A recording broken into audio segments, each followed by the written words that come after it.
Kqed Public Radio and our studios in Sacramento. This is Forum. I'm John Myers. Coming up in this hour, some of the biggest California politics stories on the horizon these days. First up, a conversation with two newly elected leaders of the California legislature. And then, a conversation with political reporters about Governor Jerry Brown's trade mission to Mexico next week, the chances of serious political ethics reform here in the state capitol in 2014, and the campaign season across California that is coming up. A Friday dive into the big stories in the world of California politics. That's coming up this hour on Forum.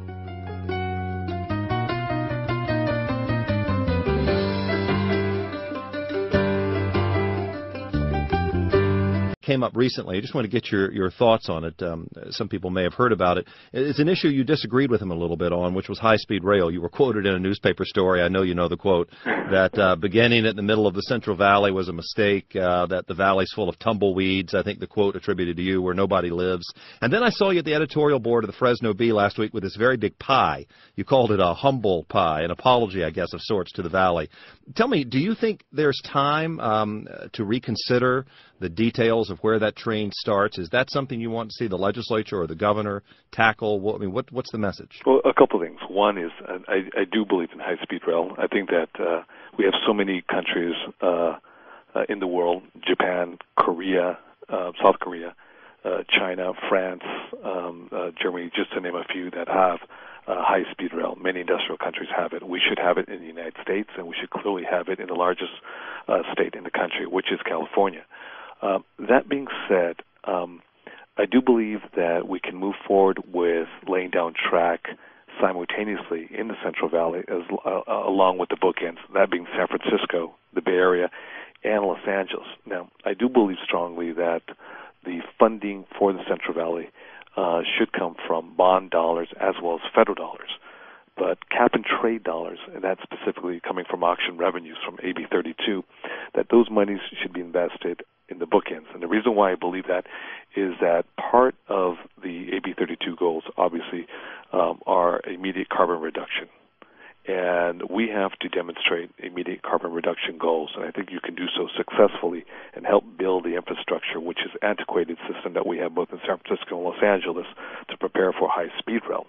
I think we can do so using cap-and-trade dollars, and at the same time we can lay down track and start the infrastructure in the Central Valley as well too. So two separate things. You know, I'm bullish in moving forward with bond dollars as well as federal dollars for high-speed rail in the Central Valley, and also using cap-and-trade dollars in the bookends of San Francisco.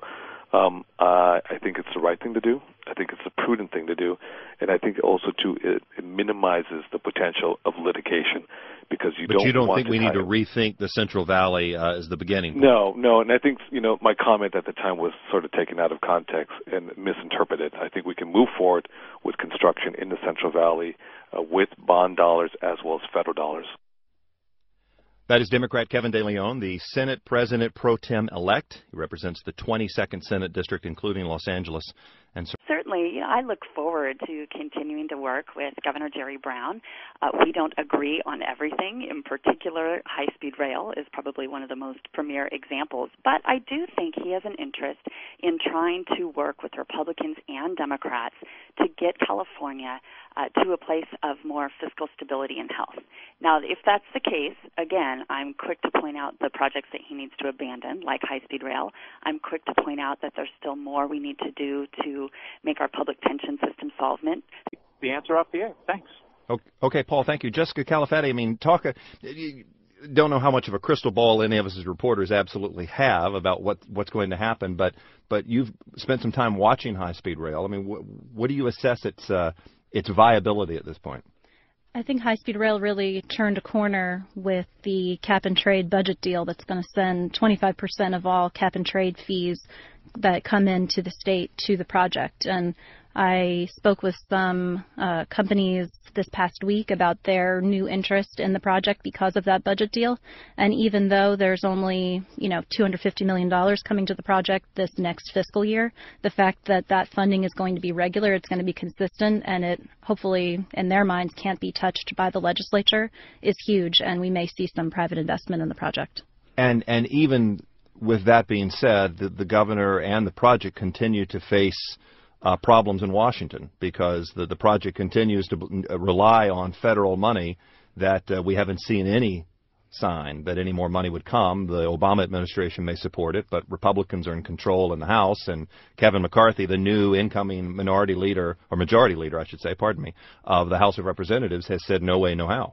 Absolutely. The project is by no means out of the woods. They're having trouble, as you said, getting any more funding from the federal government. Right now there's $3.2 billion in the bank, but the state had expected much more than that, and it's unclear if that money will ever come. And at the state level, there are court challenges to using any of the bond money. That's close to $10 billion that may or may not be used for the project. Jessica Califatti, a writer for the San Jose Mercury News, and David Siders from the Sacramento Bee joining me talking about California politics and the agenda of Jerry Brown and the legislature. David Siders, one of the things we heard both of these legislative leaders in waiting, as I call them, talk about is high-speed rail.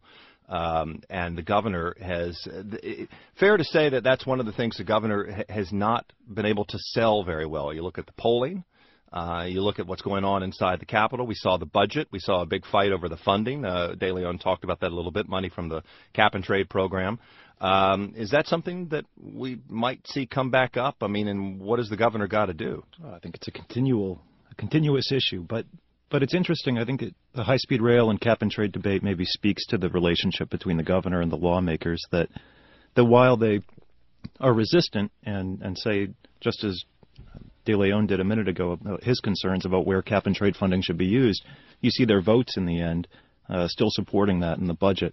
And Brown, I think, to get that through, really didn't have to give up very much. You saw him move a little bit towards other Democrats' demands. But my view of high-speed rail and cap-and-trade in the last budget debate was it was really a leverage point for Democrats on their other concerns. I don't think they thought they could move Brown off the project. And, in fact, they haven't. So, yeah, he has concerns in the court. He has concerns with funding. Legislatively, I'm not sure that's the top of his three concerns, although clearly it's a consistent issue. And I mean, and the Brown administration clearly won a small victory in court just within the last day with the path through the Pacheco Pass in the Central Valley, an appeals court upholding that. But there are legislators who would like to have a second look at some of this. I mean, we saw them push him about the Palmdale to Burbank section during the legislative budget debate. And there are people who want to take a second look at this. I mean, this is still a tough issue. Absolutely. And Kevin De Leon is expected to push the High-Speed Rail Authority to start that Burbank to Palmdale section right away and work on it while the authority works on the Central Valley section. And not focus on the tumbleweed so much. That was the quote he gave to the Los Angeles Times, which he is walking back, as you heard, very quickly. That's right. And the High-Speed Rail Authority is set to meet on August 12th. And it's very likely that they're going to formally adopt a plan to start work on that Southern California section, which is what Kevin De Leon would like to see. Let's talk about a couple of the other things that are going on. David Siders from the Sacramento Bee, you're traveling with the governor next week on